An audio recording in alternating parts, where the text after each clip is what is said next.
All right, here we have a Garrard DD-75. The model number is very descriptive because it is a direct drive table that was released in 1975.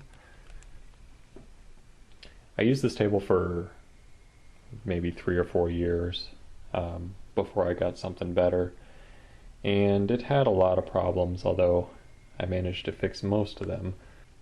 For functions, it has the power button. Feels really nice. I like how all the buttons on this feel, actually. Strobe right there. It's a recessed power LED. We have a pitch control here. It's for both 45 and 33, which can be kind of a pain.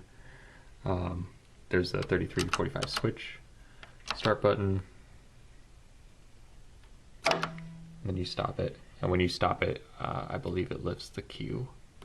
Or no, it doesn't. It tries to, but we'll get to that in a minute. Up here we have an anti-skate leveler, or a dial that is kind of broken. I'm not really sure what it's supposed to look like, but there's some glue around there, and I can still turn it, but I don't really need to adjust that. The counterweight, I actually had to replace the counterweight because it was missing on this. Before I had this, my dad was using it, and I think he got it at a thrift store or a garage sale, something like that. And he just had a bunch of nuts and bolts hanging onto the back of that to act as a counterweight. But I bought a new tone arm just for the counterweight. I don't even know if this is the one that was originally on there or if I just stole the counterweight.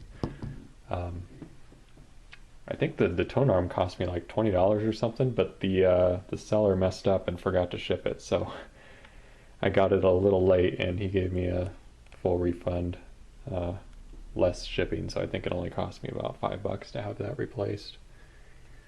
It's got a nice smoky gray dust cover. Mine is pretty beat up, and in fact that whole hinge had been disconnected, but someone glued it back together and surprisingly it's held up, but it's pretty scratched up and stuff, so I do like it.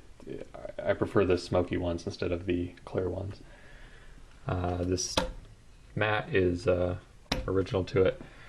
The DD-75 came in this wood plinth, or wood grain I should say, and then there was also I think a black one and a gray one, just plastic. It's pretty dinged up here on the corner. I'm not really sure what happened to it, but it's always been like that. The cuing lever on this is the biggest point of failure. It seems like wherever you look, you'll find people complaining about the cuing lever. Usually what happens is, typically this has a spring attached to it, so there's some resistance when you're pulling it down like this. And then when it locks into place there, it should stay down. But what happens is it will spring itself back up on its own, just while it's playing, or sometimes you'll have to go down and up and down and up before it sticks. The way I solved that was just removing that spring that holds it, but now I have to manually cue it, and it won't raise itself up at the end or when I press stop, anything like that. But small price to pay. And I might open this thing up and look at what I did in there just to demonstrate. The other problem is, at least mine had, was it wouldn't automatically stop at the right place, so it had to go a little further than is normal before it would stop. That could be adjusted inside there too. So here's the bottom. To adjust the speed, you have these two trimmers in there. Well, you won't be able to see, but they're pretty far down. There's one for 45, one for 33, and if you look carefully, you can see the labels in there to see which is which. I think this one is 33. That's 45. These poker chips I duct taped on there just for leveling. To open it up, you have 1, 2, 3, 4, 5, 6 screws around the outside. Alright, so I didn't take off that back plastic piece, so all the wires are kind of holding this in place, so I just propped it up here. But you see, that piece right there, this whole arm moves with the tone arm. And so, see right there, that is a light sensor. Oh, and actually you can see the infrared light showing up on the camera. That's interesting. So once that tone arm reaches a certain point, this piece passes through that and it stops. So to correct this, I just put a piece of tape, masking tape, on here to extend. See there? Just extend it over a little bit, and that works. The other thing you can do is there's this screw here, and that will loosen it up and you can move it. Just be very careful doing that though, because when you have it upside down, it will fall down and then it'll be too low and it'll be scraping and it's hard to get the level right again. That was my mistake with it the first time I tried to do that. Over here we have the tone arm control.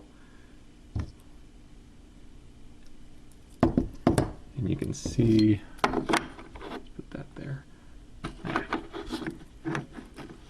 No, that's not gonna work. Okay. But basically this big black piece moves back and forth. And then this spring here locks it into place. And then this spring over here that I've removed used to connect right there.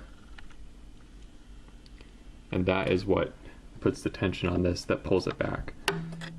And basically I just unhooked that spring and that made it usable again. You see there are the two trimmers, one for 33 on the left and one for 45. This camera can't really focus, but and then those go up to the holes on the top. The speed on this is really not very stable over time, because I know maybe a year or two ago I had adjusted this so that it was perfect, but you can see I have the pitch all the way turned down, and well, it's a little better now, but a minute ago it was moving fast like that, and that's about it midway. So I don't know, maybe it just needs some time to warm up.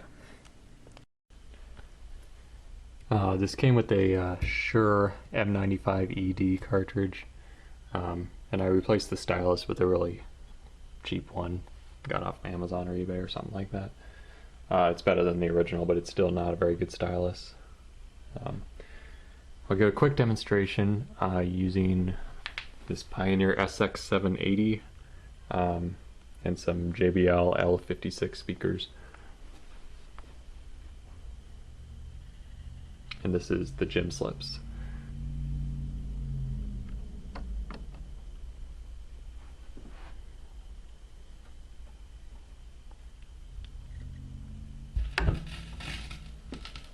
It's a pretty scratchy record.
see when I lift the cue arm, it just pops right up.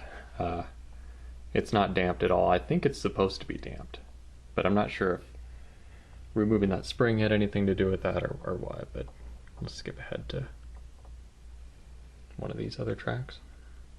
It's also hard to lower it.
So that is the Garrard DD-75. It's a decent turntable, just know that it has a lot of common issues that are easily fixed or, worked around, as with the cue lever. But overall, it's not bad.